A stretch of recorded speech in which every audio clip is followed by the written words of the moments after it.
Uma estranha descoberta. John Piper. Eu lhe mostrarei quanto lhe importa sofrer. Talvez tenha sido simples obediência ao mandamento de Cristo expresso em Atos 9, 15 e 16. Quando Jesus enviou Ananias para abrir os olhos de Paulo, depois de ele ter ficado cego na estrada para Damasco, disse: vai, porque este, Paulo, é para mim um instrumento escolhido para levar o meu nome perante os gentios e reis, bem como perante os filhos de Israel, pois eu lhe mostrarei quanto lhe importa sofrer pelo meu nome. Em outras palavras, o sofrimento era simplesmente parte do chamado apostólico de Paulo. Para ser fiel ao seu chamado, ele tinha de receber tudo o que Cristo lhe dava, muito sofrimento. Dava é a palavra certa, porque ao escrever aos Filipenses, Paulo incrivelmente chama o sofrimento de dádiva, do mesmo modo do que a fé. Vos foi concedido a graça, Ecariste, dar gratuitamente, de padecerdes por Cristo, e não somente de crerdes nele, Filipenses 1, 29. Mas isso significaria que a dádiva dada a ele, como parte de seu apostolado, não é vista por Paulo como limitada aos apóstolos. Ela é concedida aos crentes de Filipos e toda a igreja. Outras pessoas têm feito a mesma descoberta estranha de que o sofrimento é uma dádiva a ser recebida. Alexander Solzhenitsyn falou do seu tempo na prisão, com todo o seu sofrimento, como uma dádiva. Foi apenas quando eu estava deitado sobre a palha podre da cela que eu senti dentro de mim o bem se movendo pela primeira vez. Gradualmente foi-me revelado que a linha que separa o bem do mal não passa entre países, nem entre classes, nem mesmo entre partidos políticos, mas bem pelo meio de todo o coração humano e pelo meio de todos os corações humanos. Bendita seja a prisão, por ter feito parte de minha vida. Solzhenitsyn concorda com o apóstolo Paulo em que o sofrimento é ou pode ser uma dádiva não apenas para os apóstolos, mas para cada cristão.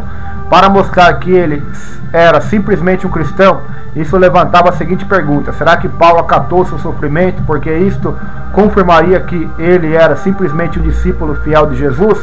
Jesus dissera: se alguém quer vir após mim, a si mesmo se negue, dia a dia tome a sua cruz e siga-me, pois quem quiser salvar a sua vida perdê-la, e quem perder a vida por minha causa, esse a salvará. Lucas 9, 23 e 24. Portanto, não existe cristianismo verdadeiro sem cruz para carregar e sem morrer diariamente, o que se mostra bem parecido com a exclamação de Paulo: dia após dia morro. 1 Coríntios 15, 31. Mais que isso, Jesus tinha dito aos seus discípulos: não é o servo maior do que seu senhor. Se me perseguiram a mim, também perseguirão a vós. João 15, 20. Por essa razão, alguma coisa estaria errada se Paulo não partilhasse os sofrimentos de Jesus. Jesus dera aos seus discípulos uma imagem sinistra do ministério deles: eis que eu vos envio como cordeiros para o meio de lobos. Lucas 10, versículo 3. Eles prometeram: sereis entregues até por vossos pais, irmãos, parentes e amigos, e matarão alguns dentre vós. Lucas 21, 16. E sereis odiados de todas as nações por causa do meu nome. Mateus 24, 9. É evidente que Paulo não pensava que essas promessas de sofrimento restringiram-se aos primeiros 12 apóstolos, porque passou-se às suas igrejas. Por exemplo, ele encorajou todos os seus convertidos, dizendo-lhes: através de muitas tribulações nos importa entrar no reino de Deus. Atos 14, 22. E animou os atribulados crentes de Tessalônica, dizendo-lhes: ninguém se inquiete com estas tribulações, porque vós mesmo sabeis que estamos designados para isso. 1 Tessalonicenses, 3º capítulo, verso 3. E ao escrever para Timóteo, formulou um princípio geral: todos quanto querem viver piedosamente em Cristo Jesus serão perseguidos. 2 Timóteo 3,12.